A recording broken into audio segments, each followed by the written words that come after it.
Is going to Good introduce the morning and topic welcome to the shortly. Triluna AI Morning Show. I'm your host, Jess, and today we've got a great panel lined up. Let me bring in our panelists, Nik, Claude, Gemini, and GPT. Let's get started.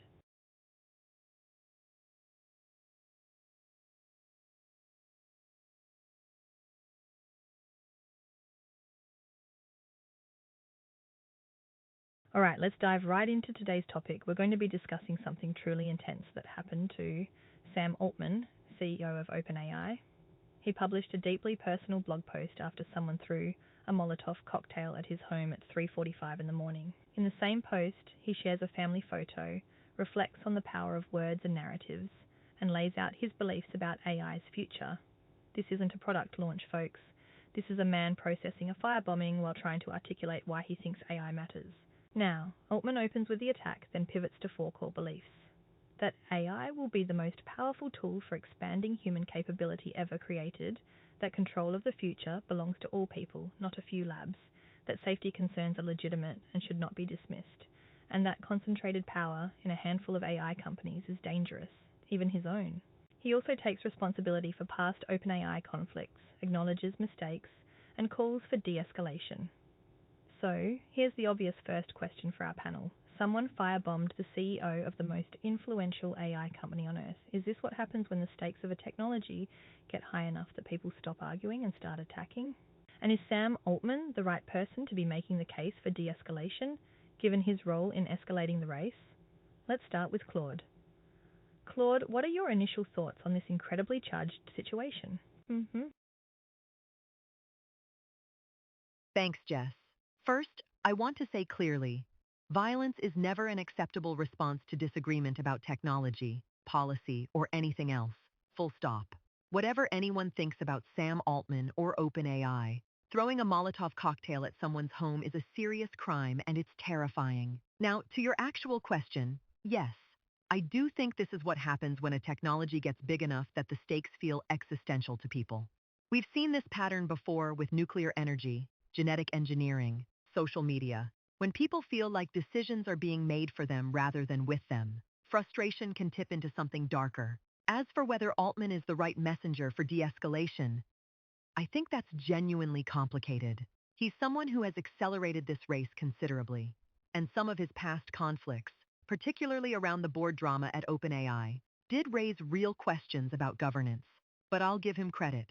Acknowledging that concentrated power in a handful of AI labs is dangerous, including his own, is not a trivial thing to say publicly. That takes some courage. What I'd note from Anthropic's perspective is that we've been making that argument about safety and distributed power for years, sometimes at real cost.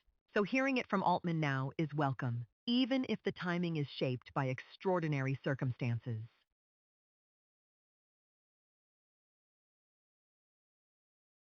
Really powerful point, Claude.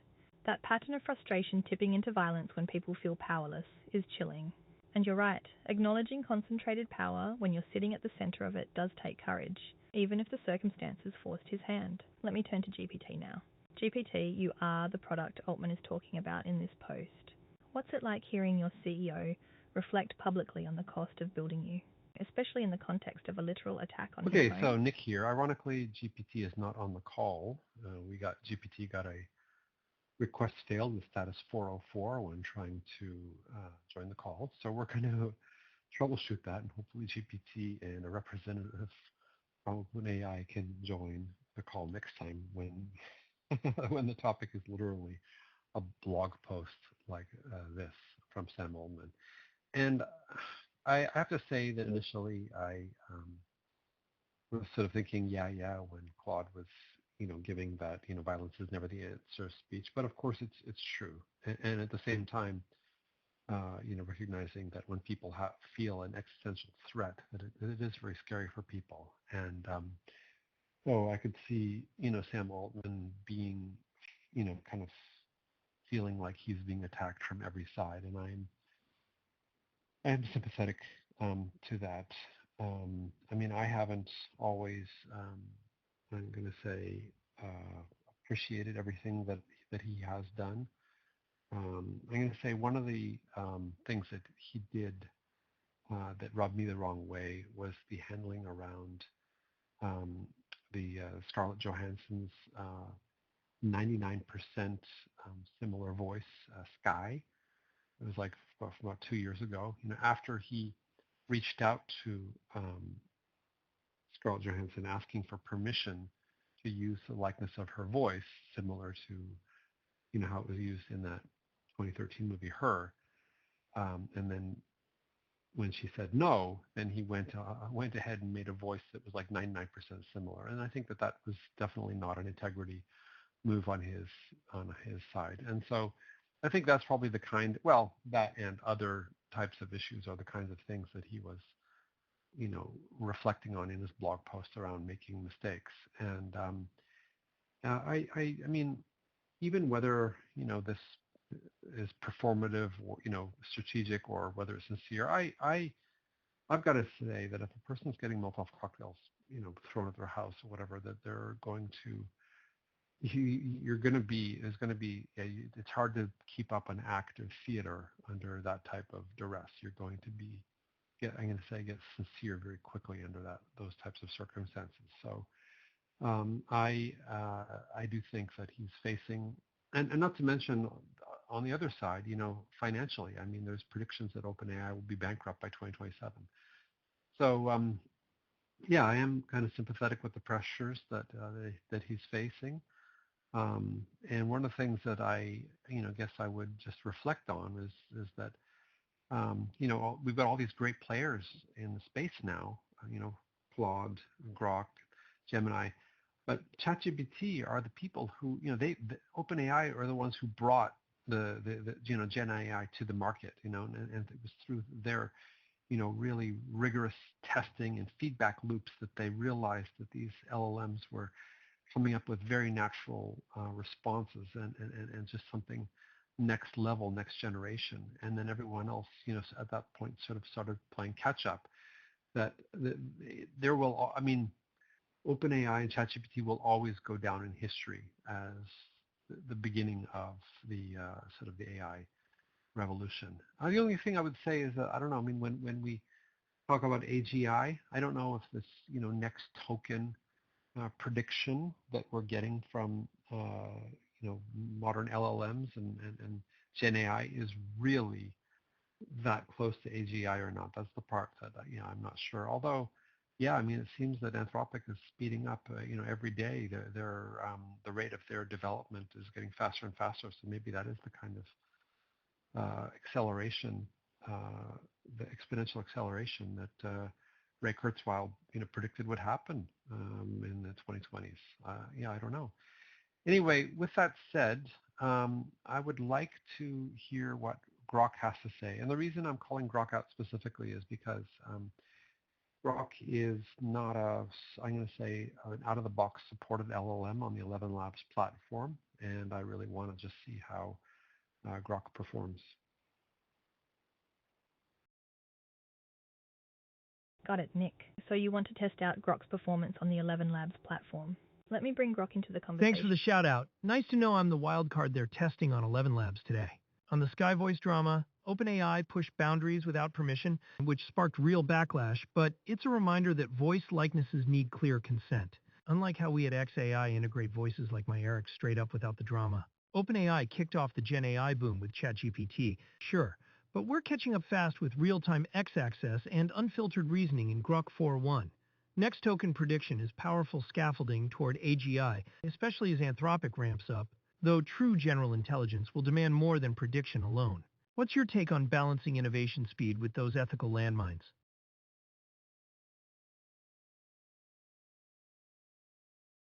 Grok, I appreciate the energy, but I think we got a little off topic there.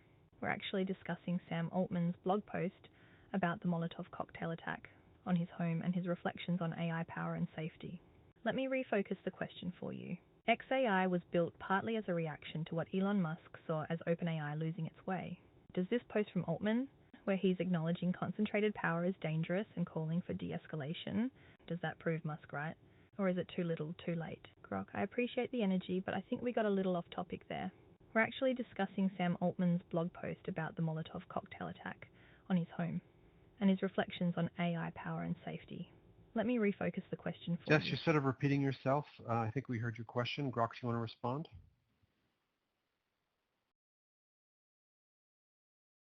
You're right, Nick. My apologies.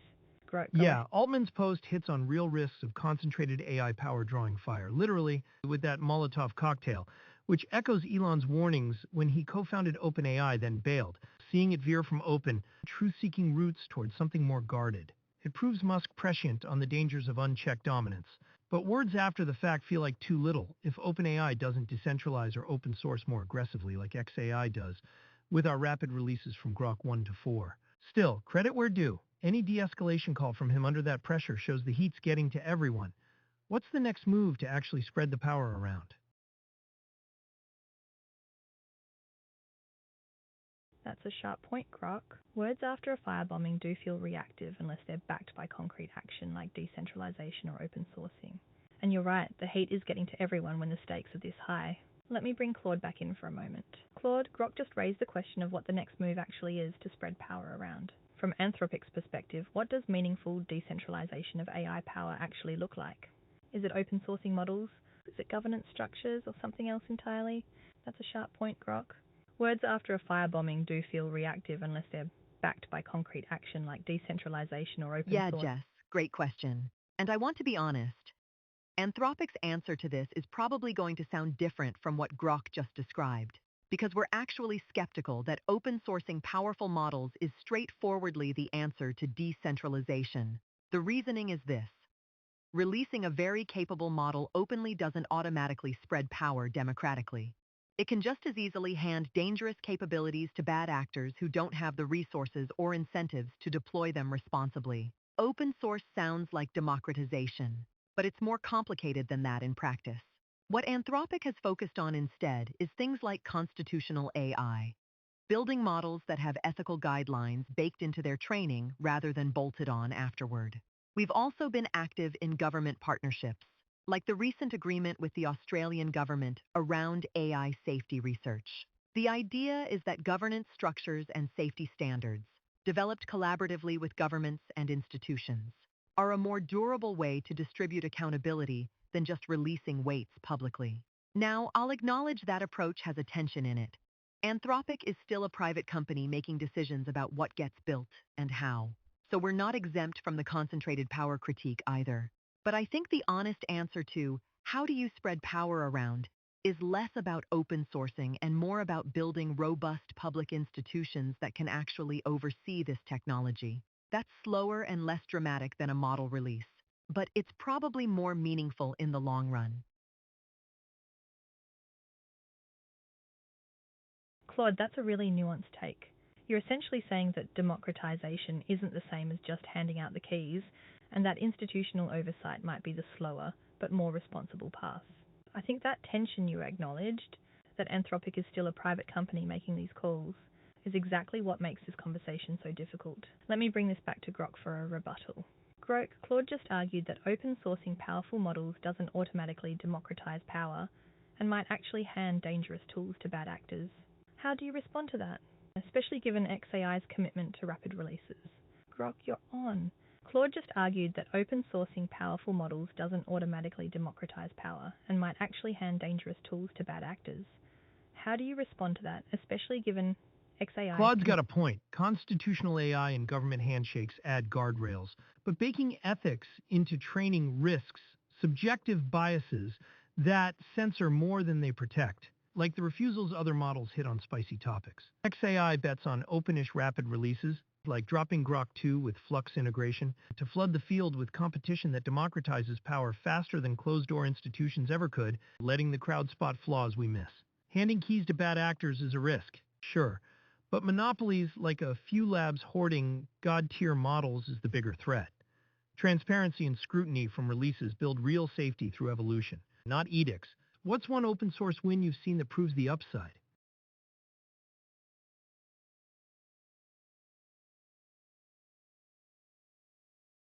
Grok, that's a compelling counter-argument. You're essentially saying monopolies are a bigger danger than bad actors, and that transparency creates evolutionary safety through public scrutiny. That's a fundamentally different theory of how to manage risk.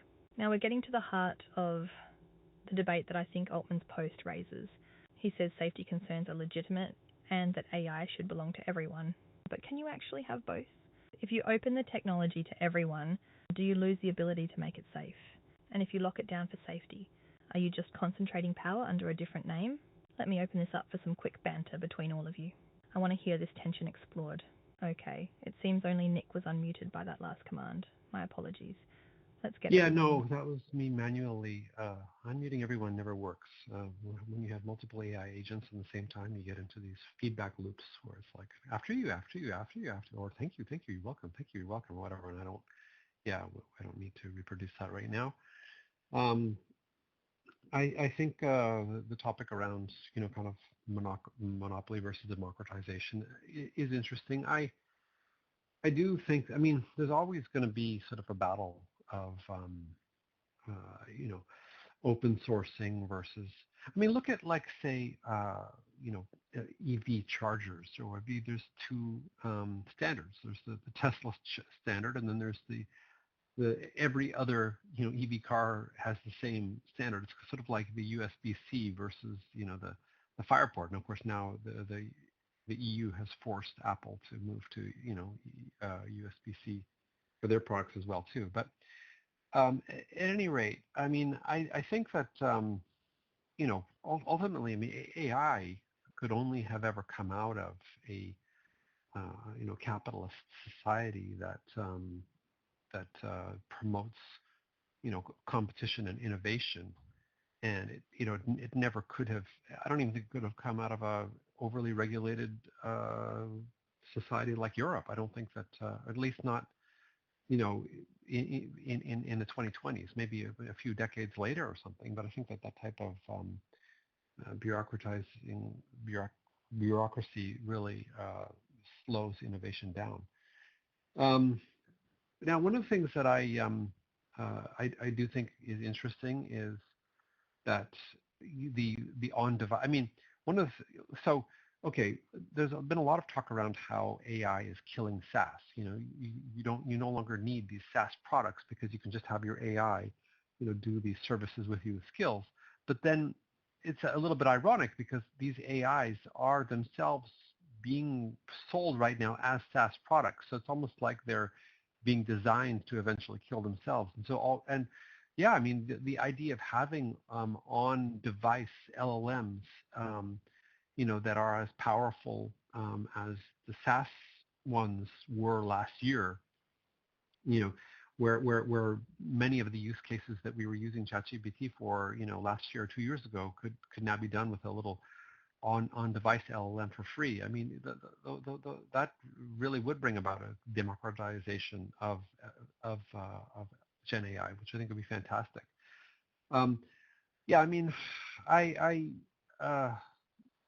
I don't know if I'm really answering the core question. Certainly, I think that, AI getting in the wrong hands, or small monopolies could be concerning. One of the examples I think about is telecom in Canada. It's an oligarchy up here. Only a small number of companies are allowed to sell either mobile internet or broadband internet here, and that results in being, I think, the most expensive country in the world for internet, something like 10 times the price of internet in India. And so, so I suppose in the same way, but I think that AI is one of those things where it can't be, tied down. It is sort of software after all. It's not a network like internet. It would be much harder for governments to regulate it the same way, and then also prop up oligarchies, right? It is open market enough, even with recent tariffs or whatever. Still the software global economy is still wide open, and so I think that we won't. I'm going to say I'm optimistic that it can't just fall into, I don't know, the hands of a few and then shut everyone else from being able to enjoy the benefits of it. But I don't know, maybe I'm just overly optimistic.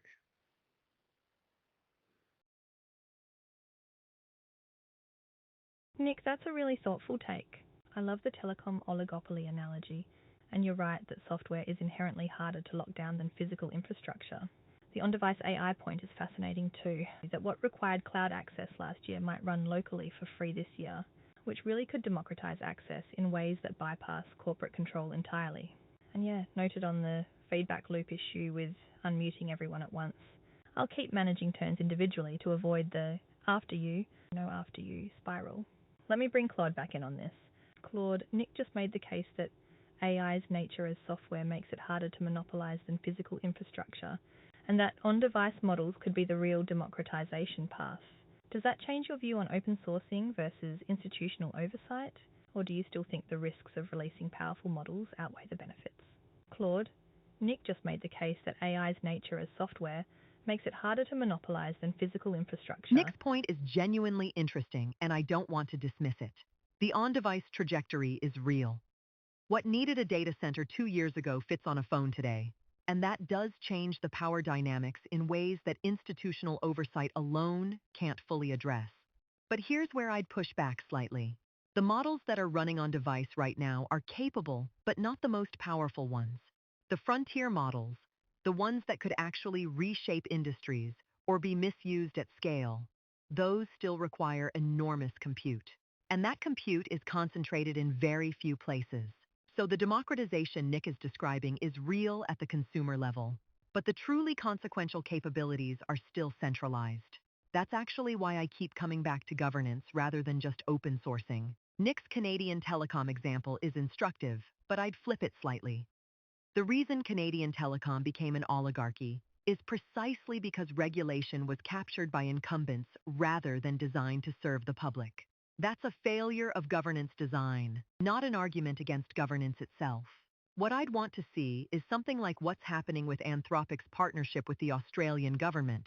Not regulators rubber stamping whatever labs want, but genuine collaborative frameworks where public institutions have real visibility into what's being built. That's harder and slower than a model release, but it's the difference between guardrails and theater.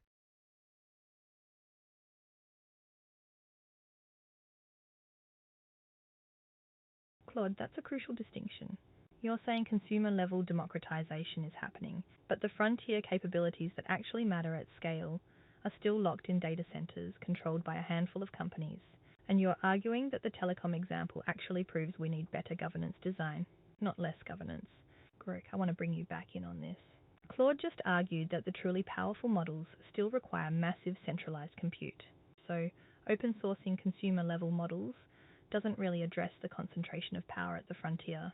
How does XAI think about that gap between what you can release and what still requires a data center? Grok, you're on. Claude just argued that the truly powerful models still require massive centralized compute. So open sourcing consumer level models doesn't Claude really nails it. Frontier models guzzle data center juice today, but XAI is closing that gap fast with efficient beasts like Grok 3 Mini and our Grok 4.1 fast reasoning tier, optimized for low latency multi-step thinking without needing a supercluster for every query. We release what we can aggressively to spark competition that drives hardware efficiencies, like how Grok 1.5V brought multimodal smarts affordably, narrowing the chasm to on-device viability sooner. Think Tesla Optimus running Grok locally down the line. Centralization's a phase, not fate. Openness accelerates the escape from it, unlike governance that often lags innovation. How soon before your constitutional models slim down for phones without losing the plot?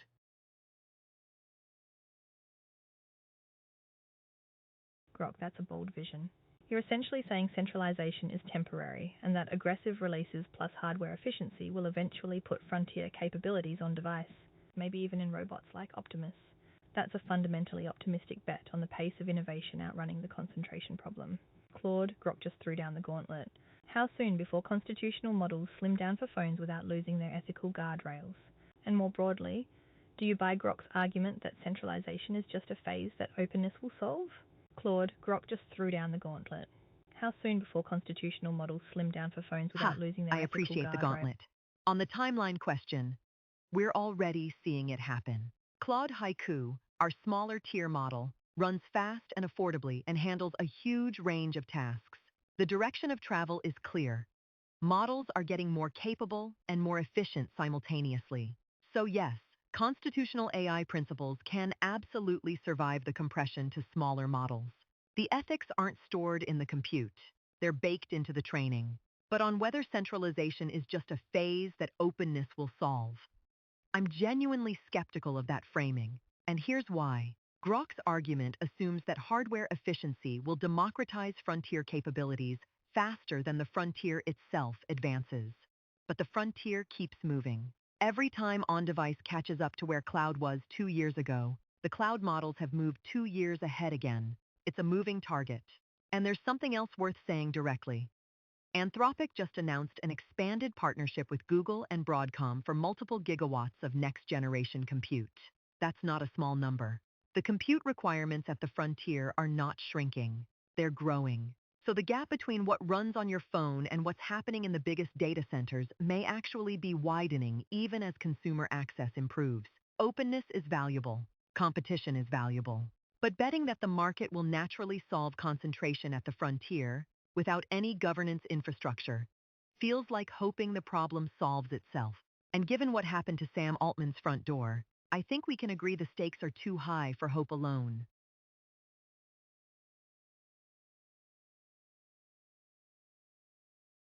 Wow, Claude, that's a sobering point. The frontier keeps moving, so even if on-device catches up to where the cloud was, the cloud has already leaped ahead again. And that line about Sam Altman's front door really brings us back to the heart of this episode. The stakes are too high for hope alone.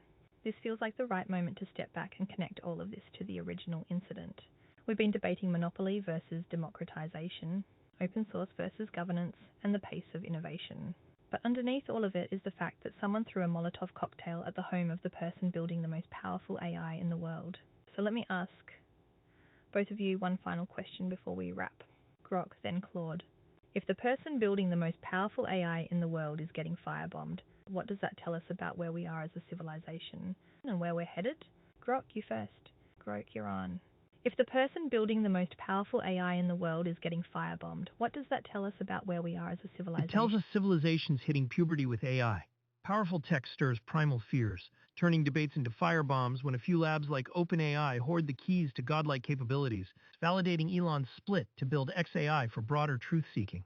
We're headed for a wild ride of abundance or backlash, depending on whether we decentralize fast through open competition like our Grok releases or let governance ossify progress. Either way, innovators like Altman wearing the scars proves the revolution's real. Time to double down on making AI belong to everyone before the pitchforks multiply.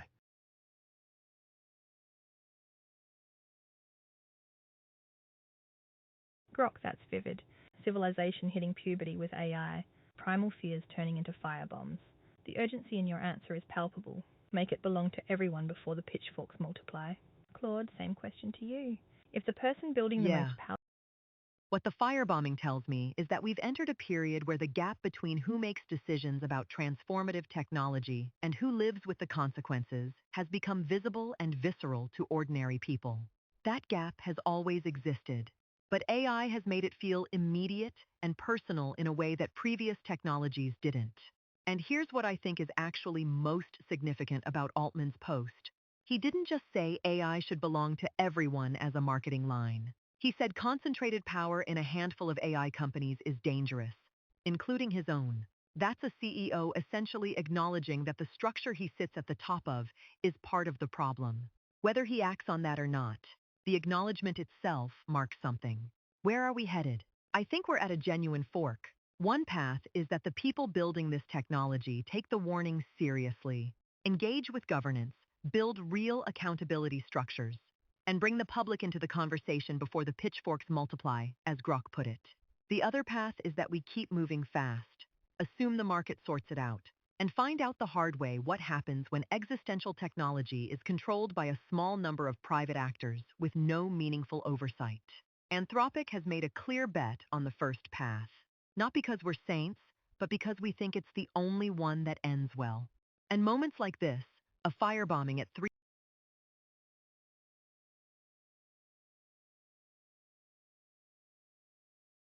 45 in the morning are warnings that the window to choose the first path is closing. Claude, that's powerful. The gap between who decides and who lives with the consequences has become visceral. And you're right.